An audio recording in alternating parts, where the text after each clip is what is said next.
Okay, let's unpack this.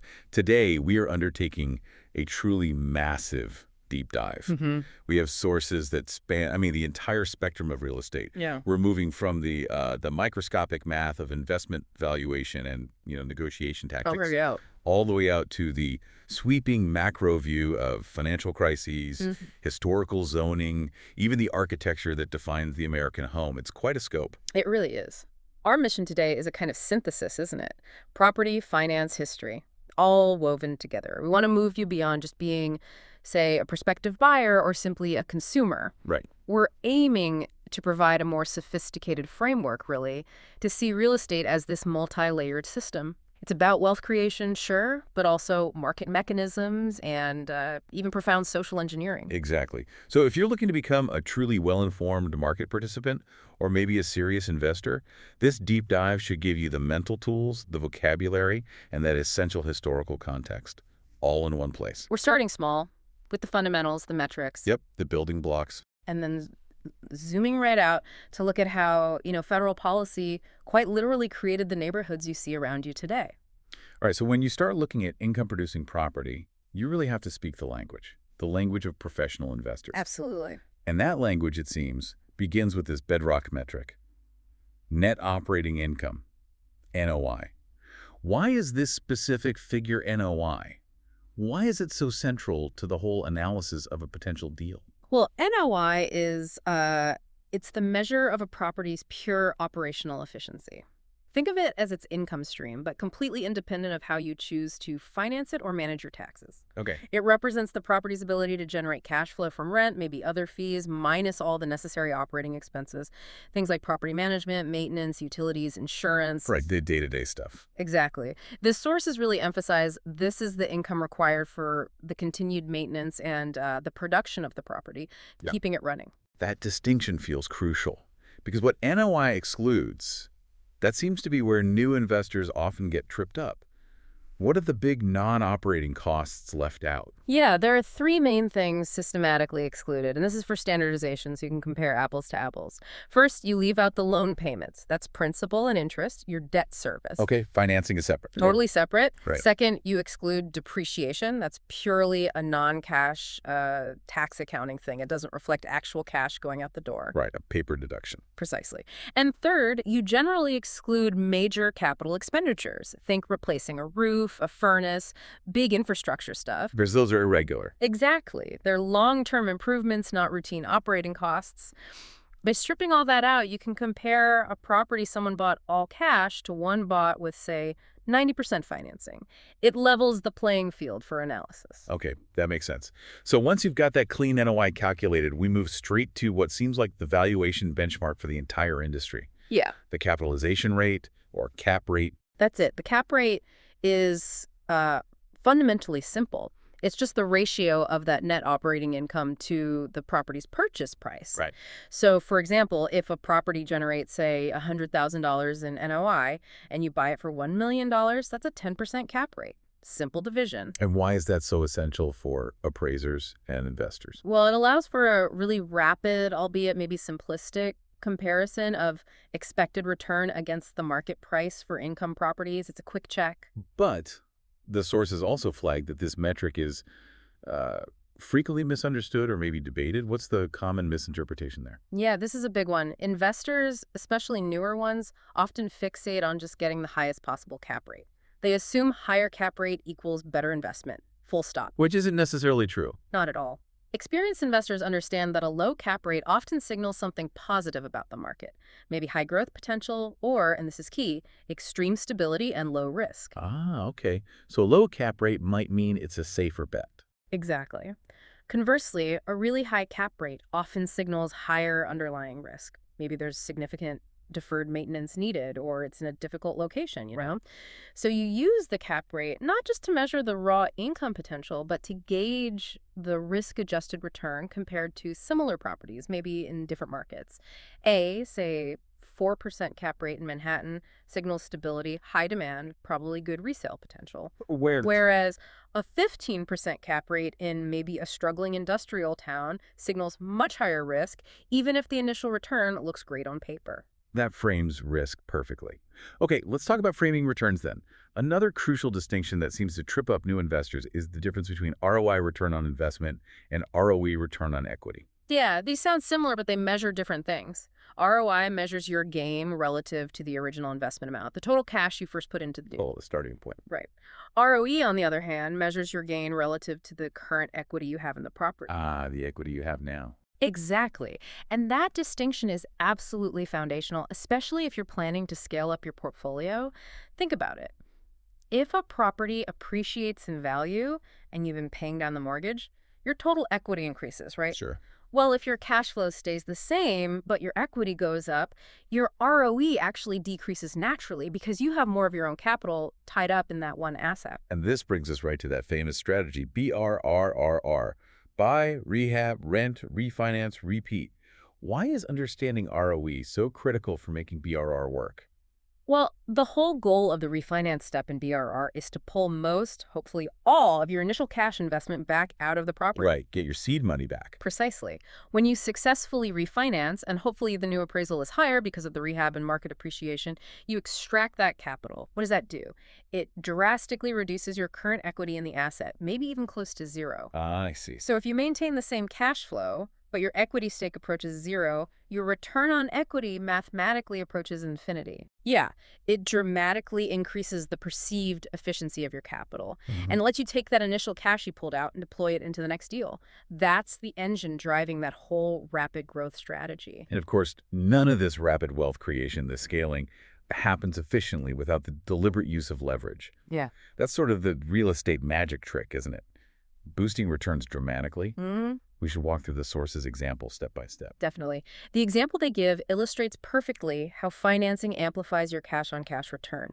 So imagine two scenarios for a property yielding, say, $10,000 in NOI. Okay. Scenario one, you buy it all cash, Right. $100,000 purchase price. Your ROI is exactly $10,000 divided by $100,000, 10%. Simple, straightforward. Okay, easy enough. Now, scenario 2 introduces leverage. This is where the game changes. Exactly. Yeah. Scenario 2, you put down just $25,000, that's a 25% down payment, and you finance the remaining $75,000. Now, let's use the source's assumption of a 6.5% interest rate on that $75,000 loan. The annual payment required to service that debt, your principal and interest, or debt service, comes out to $6,607. Right, so you have to pay the bank. You have to pay the bank. Yeah. So you subtract that debt service from your $10,000 NOI. So $10,000 minus $6,607 leaves you with a net cash flow of $3,393. Yeah. The sources call this your cash throw-off. Yeah. Your actual cash in pocket after paying the mortgage. Okay. Now, here's the key. You calculate the return on your initial $25,000 cash investment. So $3,393 divided by $25,000 That comes out higher. comes out to 13.57%. So just by financing 75% of the purchase, you've increased your annual percentage return from 10% to over 13.5%, even after paying the cost of the mortgage. That's the power of leverage right there, using debt to magnify the gains on your own capital. Precisely. And speaking of financing, the sources break down just how accessible financing can be, especially for first-time investors, which is a powerful tool. Yeah, while standard conventional mortgages usually cap the loan-to-value, the LTV ratio, at 80%, meaning you need that 20% down payment, government programs can dramatically lower that barrier. Like FHA and VA loans. Exactly. FHA and VA loans are specifically designed for owner-occupiers, people living in the home, and they often allow LTVs approaching 100%. One source cited the FHA example of buying your first home with only a 1.5% down payment. That's a massive 98.5% LTV. Wow. Its ability to control a large, potentially appreciating asset with minimal upfront capital. It's really a cornerstone of the American financial system, for better or worse. Right. Now, beyond the traditional banks and government loans, what other, maybe more creative financing opportunities should savvy investors be aware of? Well, the sources mentioned hard money loans. These are usually short-term loans, often with higher interest rates. The key difference is they're typically secured by the asset itself, the property, rather than primarily on the borrower's credit profile. So the property is the main collateral. Yes. The term hard refers to the loan being secured by the physical, hard real estate collateral.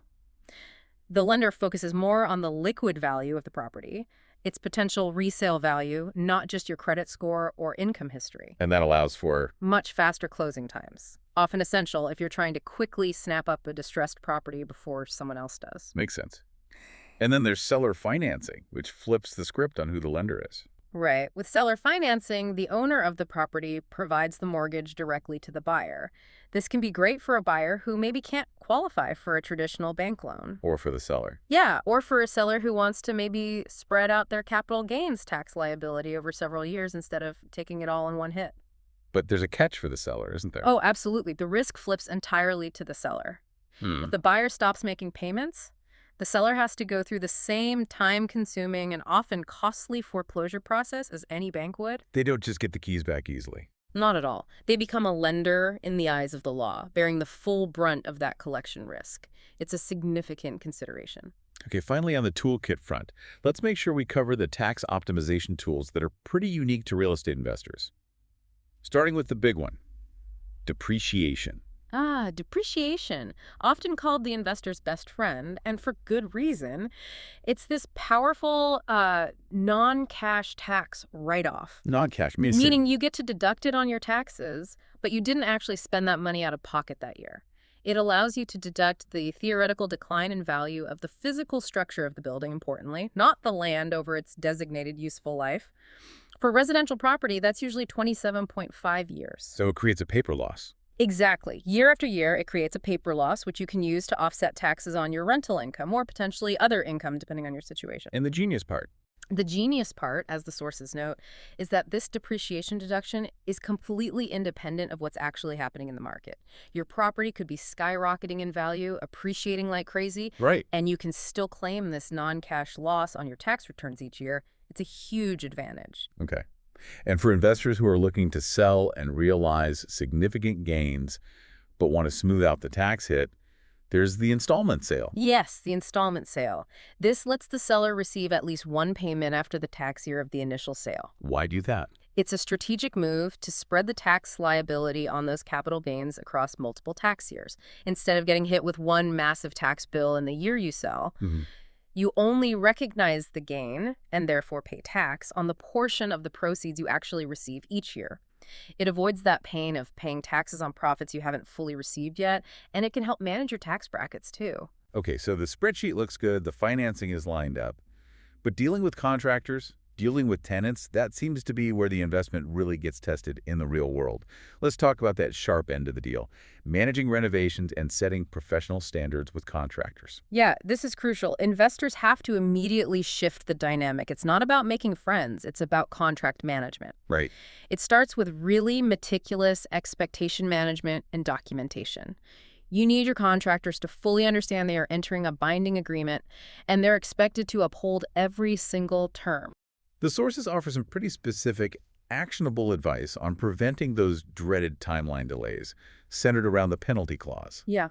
How does an investor actually implement that without scaring away every decent contractor? It's about transparency and fairness, really. When you're getting bids, you ask the contractor for their realistic time frame for completion. Be upfront about it. Then you, the investor, maybe add a healthy cushion to that estimate just to be safe. Okay, build in some buffer. Build in a buffer.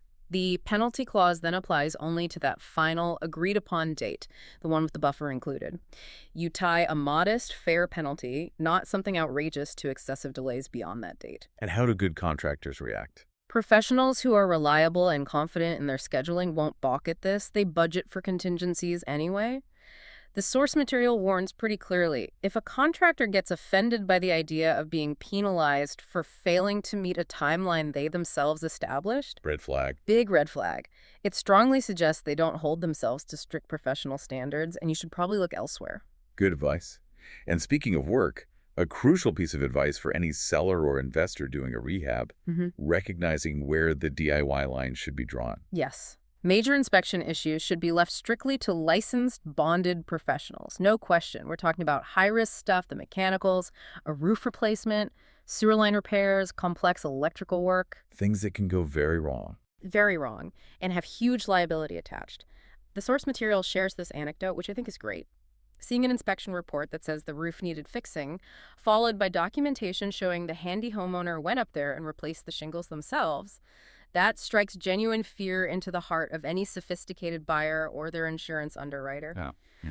So focus your DIY energy on smaller cosmetic repairs, painting, landscaping, minor stuff.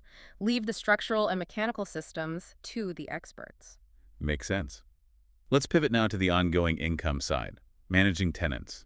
The golden rule seems to be rooted in strict, unwavering enforcement of the payment policy. Is that fair? Absolutely fair.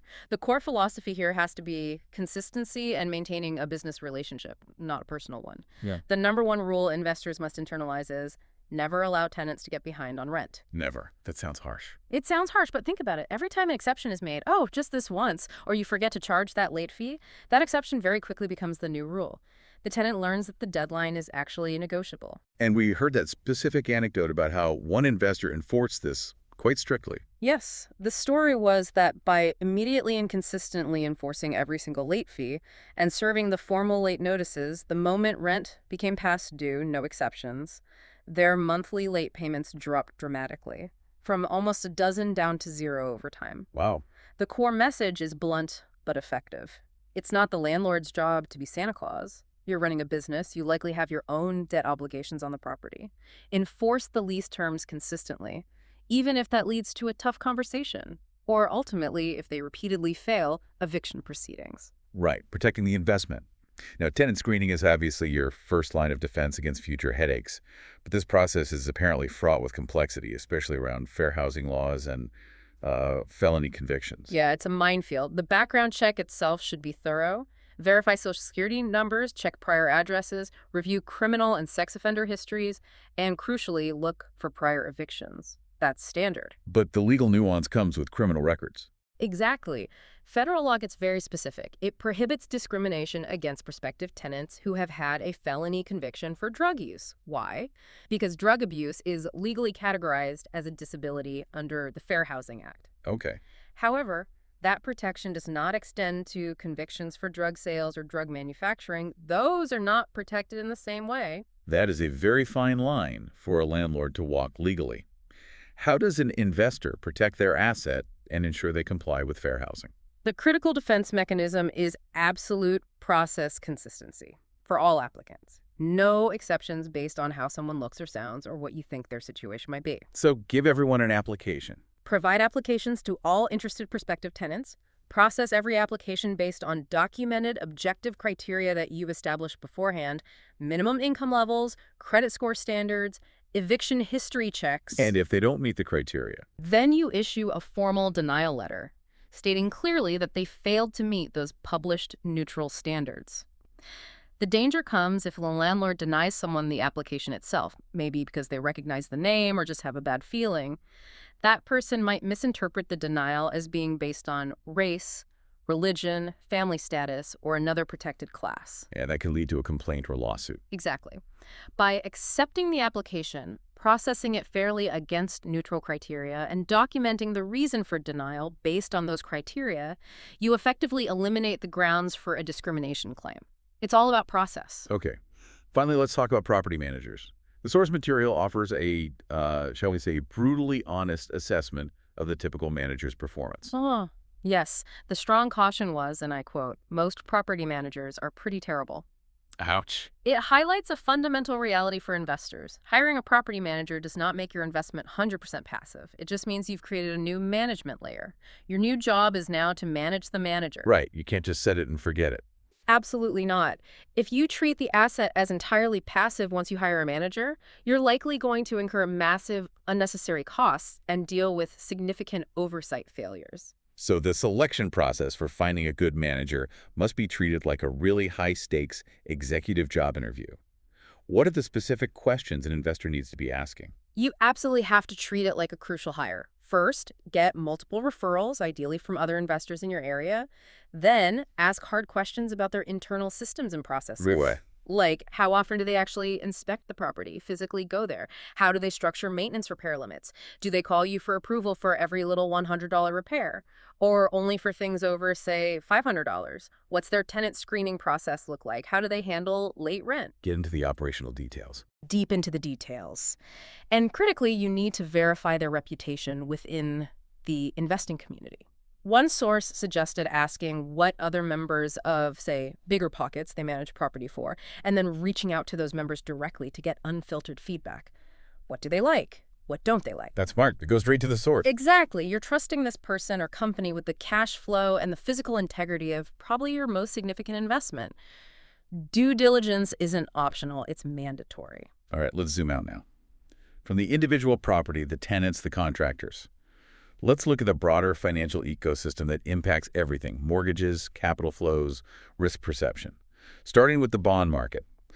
Apparently, it carries this interesting inherent structural flaw, something called the heads I win, tails you lose feature. Yeah, it's a quirky risk profile, and it's especially relevant when interest rates are volatile, like they have been. Yeah. Here's how it works, essentially.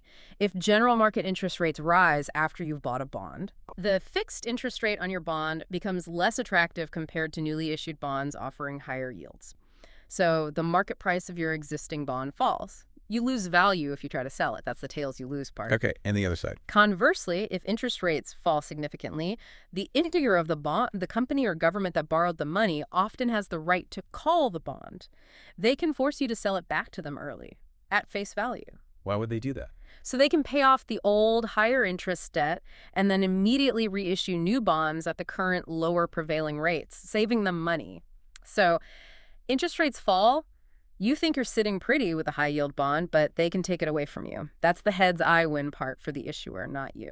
So in either direction of major rate movement, the bondholder can be disadvantaged.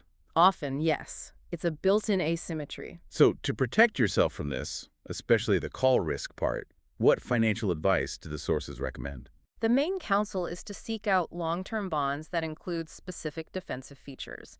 Namely, look for a 10-year call protection provision or something similar. What does that do?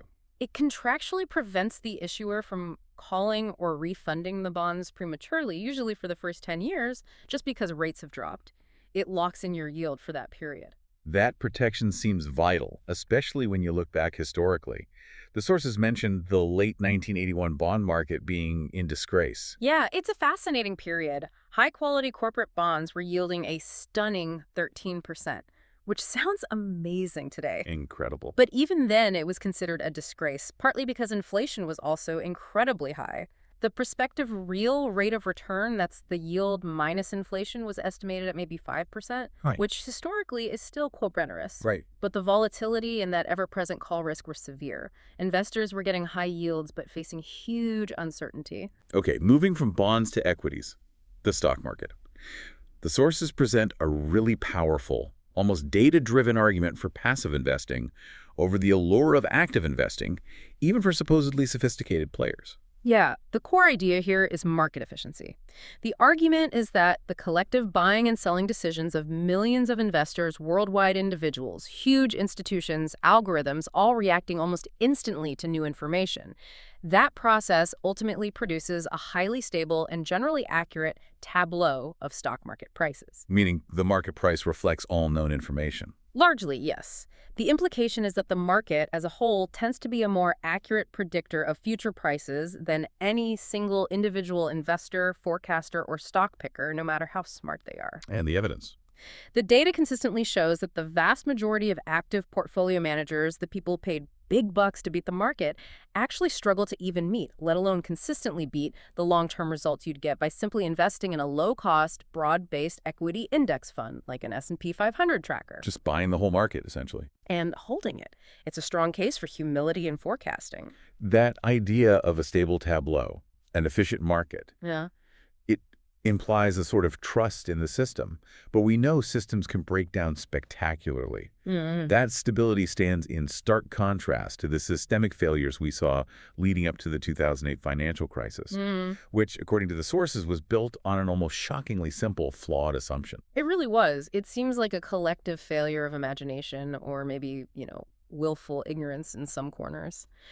The sources describe the shock among those who finally dug into the structure of the market, realizing that the entire subprime mortgage machine, all that complexity, was ultimately just a bet that home prices would never fall everywhere in the country at once. That's it. That was the fundamental bet.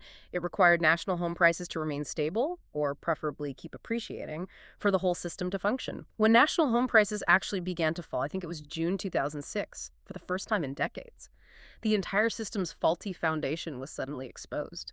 And the complexity there hid, this simple, incredibly reckless bet, from investors and the public was the collateralized debt obligation, the CDO. This sounds like the ultimate shell game. It was certainly a mechanism designed to create distance between risk and accountability. Yeah. CDO managers would take thousands of these risky subprime loans, pool them together, Okay. and then slice that pool up into different tranches, different levels of risk.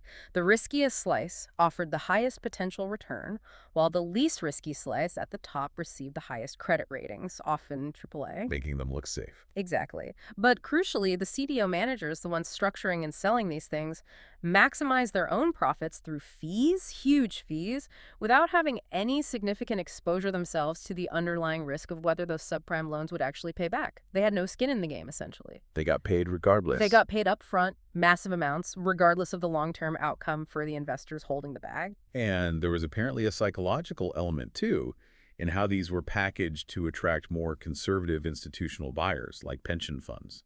Yes, that was interesting. Investors, particularly the big, traditionally conservative ones like pension funds or insurance companies, they were trying to feel better about buying these complex, potentially risky products originating from Wall Street firms like, say, Merrill Lynch. Right. And paradoxically, they sometimes felt more secure if the CDO product didn't appear to be directly managed by the big firm issuing it. Having a seemingly independent third-party manager created this illusion of distance and objective control. Even if that manager had the same misaligned incentives. Precisely. That structure, the high leverage, the obscured risk hidden within complexity, and managers with no direct financial stake in the outcome allowed individuals involved in creating and selling these things to increase their own wealth immensely while being completely insulated from the catastrophic consequences they were packaging and passing on. Okay, now we turn to some of the really foundational forces that shaped where and how Americans actually live. Let's start with the origins of that single-family home ideal. Apparently, it was culturally tied way back to England. Yeah, it's fascinating. Even decades after the American Revolution, architectural tastes, especially for the affluent, remain deeply connected to English fashions. Andrew Jackson Downing, he wrote this hugely influential book in 1842 promoting country residences. He explicitly noted that aspirational Americans wanted their homes to rival the cottage homes of England. So that ideal of a detached, picturesque house on its own plot of land Became a defining cultural aspiration very early on. It set the tone for suburban development long before mass production made it widely achievable. Then came the Victorian era, which followed Downing. We often use Victorian style as a single term, but the sources say it represented this vast, diverse explosion of different styles. That's right. The term Victorian style is almost functionally meaningless because it wasn't one style, but this huge umbrella covering a range of influences. It resulted in at least 8 distinct architectural styles popular in America during that period. Like what? Oh, things like Gothic Revival, with its emphasis on verticality, pointed arches, asymmetry. Then you had Swiss cottage style, Italianate, and of course the incredibly popular Queen Anne style. Queen Anne seems like the one people picture when they think Victorian house. It often is. Yeah. The quintessential American Queen Anne became known for these extravagant, highly asymmetrical designs. Think turrets, complex, multi-gabled roof lines, decorative spindle work, or gingerbread. The famous William Carson House in California is a prime example of that extreme. Okay. Then, by the 1930s, that architectural lineage shifted again.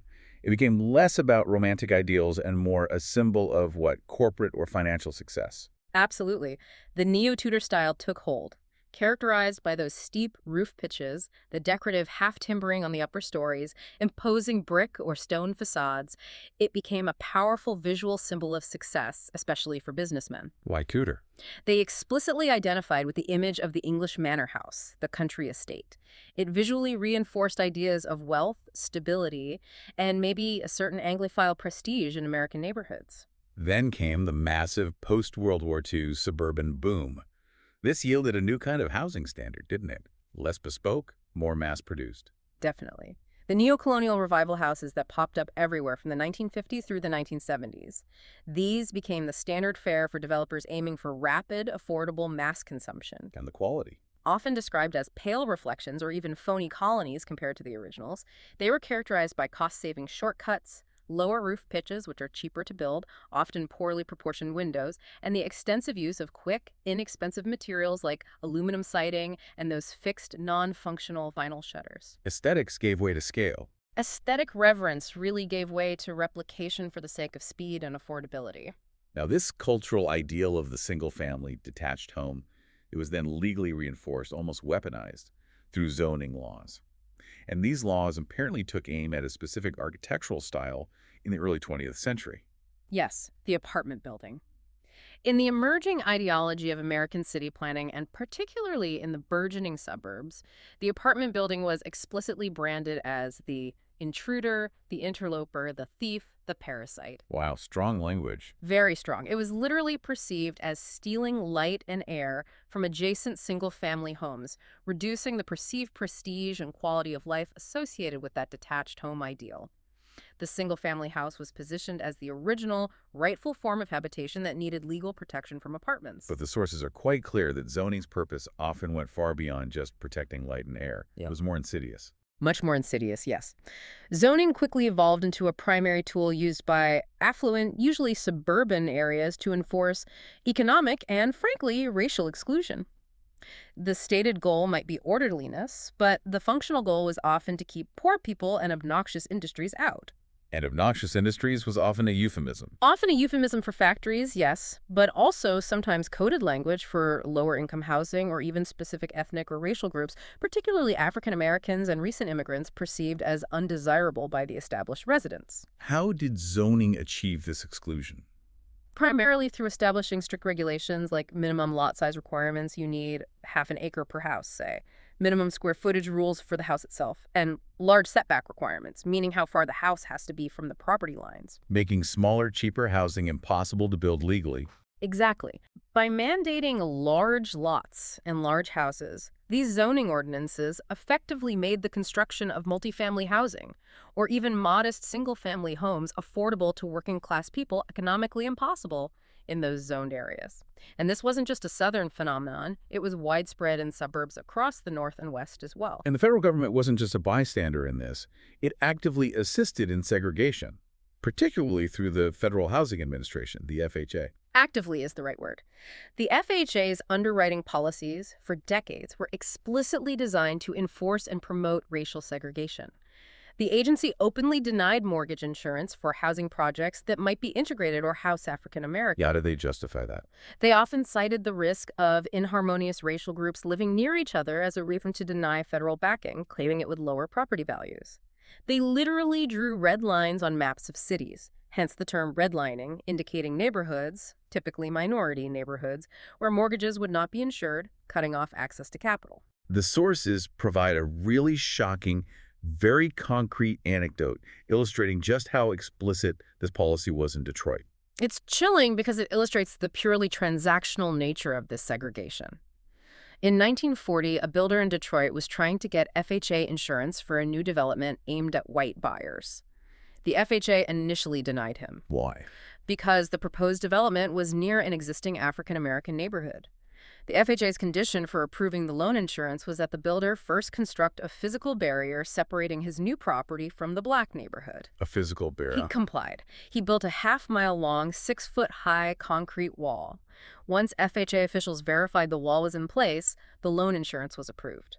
The construction of the wall itself became the prerequisite for federal financial backing. Just incredible. And this kind of government-enforced segregation led directly to that profound suburban bias in federal funding, which shaped urban demographics for decades, right? Absolutely. If you look at the Washington, D.C. metro area, for example, the data is stark. By the end of 1960, FHA mortgage insurance commitments were overwhelmingly concentrated in the white, more prosperous areas of Northwest Washington, D.C., and the surrounding suburbs, places like Arlington, Alexandria, Silver Spring in Maryland. And the black neighborhoods. The predominantly black central and southeastern sections of D.C. itself received less than 1/7 of the mortgage insurance guarantees provided to those surrounding white suburbs.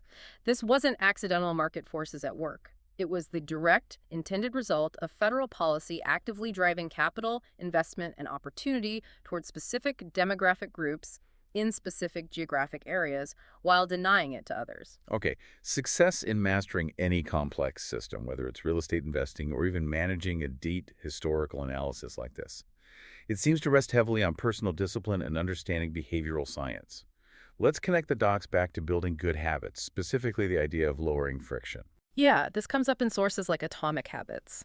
The friction principle is basically this. You have to design your environment and structure your habits to be so convenient, so easy, that you'll actually do them even when you don't feel motivated. Because we're inherently lazy. Fundamentally, yes. Or at least we follow the path of least resistance. So make good habits the easiest path. If you want to review your property manager's financial statements every single month, don't rely on remembering to log in, find the file, download it, automate it. Have the files automatically downloaded and flagged for review right on your dashboard. Remove the obstacles. Remove the friction. The greater the friction, the more steps, the more effort involved, the less likely you are to execute consistently over the long haul. And the most effective way to actually start a new habit, especially one that feels daunting, is by making the initiation feel almost negligible. The gateway habit idea. Exactly. The goal of the gateway habit is to make the first 2 minutes ridiculously easy, almost too easy not to do. The actions that follow might be challenging, but the start shouldn't feel like a hurdle. What are some examples? The examples given are great. Instead of setting a goal like read for 1 hour before bed, which can feel like a big commitment, make the gateway habit simply read 1 page. Just 1 page. It's just 1 page. Or instead of run 3 miles, the gateway habit is just put on my running shoes.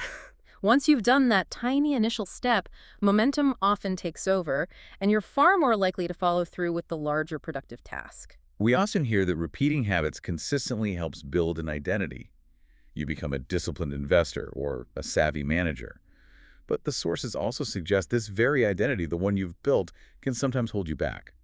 How does that work? It's a bit paradoxical. While repeating habits is absolutely essential to build the evidence for your desired identity, those same deeply ingrained beliefs about yourself, that self-image, can eventually morph into a kind of professional pride or maybe stubbornness. Like, this is how I do things. Exactly. You become resistant to changing your approach. Even when presented with evidence, it's no longer optimal.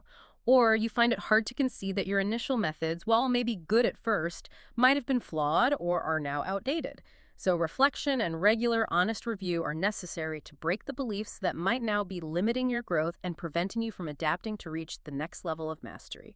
Okay, shifting slightly to strategy execution. The 12-week year approach, mentioned in the sources, encourages focusing intensely on activity, especially when the big end result, maybe acquiring a 4-property portfolio, feels really distant and overwhelming. Yeah, when the ultimate goal seems huge and far away, focusing only on that outcome can be incredibly demotivating. You feel like you're not making progress. Right. By shifting your focus primarily to the activity needed to get there, you develop a more motivated, execution-focused mindset. You track your efforts using measurable things called Achieved Behavioral Indicators, or ABIs. What are examples of ABIs? Things like the number of contractor calls you actually made this week, the number of properties you physically toured, the number of loan officers you contacted, tangible actions. And tracking those helps out. Tracking these efforts meticulously over time allows you to develop reliable conversion ratios. You start to see patterns. You move from just guessing to eventually being able to predict with some reliability. Okay, if I consistently complete X number of these specific ABIs each week, I reliably generate Y result down the line. It makes the process feel more controllable. And accountability within this framework. Yeah. It's framed not as blame or punishment, but as objective ownership. Precisely. Accountability here is about accepting ownership of your actions and the resulting outcomes. It's explicitly not about casting blame, not blaming yourself, not blaming your team, not blaming external factors like the market. Just owning it. Just owning it. It's about confronting the reality of your results. If you're unwilling to look squarely at what your measured numbers, your execution score on those ABIs, for instance, are telling you, whether that reveals a breakdown in your execution or maybe a flaw in your actual plan, then you are permanently unable to change or improve those results. You have to face the data. How does making performance metrics public, maybe through team dashboards or shared tracking, motivate action? Visibility is a surprisingly powerful motivator for most people. Dashboards can take complex data and simplify it into clear, visible metrics. They show who is doing what, where progress is being made, and maybe where bottlenecks exist. And knowing others can see. When team members know that their colleagues, their manager, maybe even the whole company, can see their performance status, their progress on their commitments, it naturally compels them to take greater responsibility for their moment-to-moment decisions and actions. It leverages social proof and a bit of healthy peer pressure for the benefit of both the team's goals and the individual's commitment to execution. #Task7. Outro. Wow. We have covered some serious ground today, a truly vast terrain. We started right down in the weeds with the essential math, NOI, cap rates, the almost magical power of leverage. Right, the micro-level stuff. Then moved through the often messy human complexities of managing contractors and tenants, dealing with those real-world interactions, and finally zoomed all the way out to the macro level, the social and architectural forces, exploring the history, and particularly the really destructive role of things like FHA policies and exclusionary zoning that have fundamentally shaped property ownership in the United States. It's so clear from this deep dive that real estate isn't just about buying and selling. It's not a simple transaction. It's this complex field where sophisticated financial mechanisms constantly interact with deep-seated architectural aspirations, and where individual discipline bumps up against the long shadow of historical policies. Absolutely. The truly well-informed learner, the effective participant, really has to strive to master all three of those domains: the finance, the history, and the execution. And this convergence, this complexity, brings us right to what feels like a core conflict, or at least a tension, facing the average American, doesn't it? I think so. We've seen from the sources that the primary asset, the main store of wealth for the middle class, is often considered to be their home, their primary residence. Right, the classic American dream. But we've also encountered the argument today that this dominant cultural pattern, this idea of treating your highly leveraged personal residence primarily as an investment that justifies taking on ever-increasing debt, might actually be the very foundation of today's debt-ridden consumer society. That's a challenging thought. Which leads us to a crucial final question for you, the listener, the well-informed learner and market participant thinking about all this. If your long-term goal is truly passive, scalable wealth creation through real estate, how must you fundamentally redefine the difference in your own mind between a highly leveraged home, which, let's be honest, is primarily a place to live, a consumption item, and a true income-producing asset that works for you, generates cash flow independent of your immediate emotional attachment or your personal need for housing? That mental shift, distinguishing consumption from investment, even when it's the same physical structure. That shift in definition feels like the final, perhaps most important hurdle to cross if you want to become a truly strategic, long-term real estate investor, something to really mull over.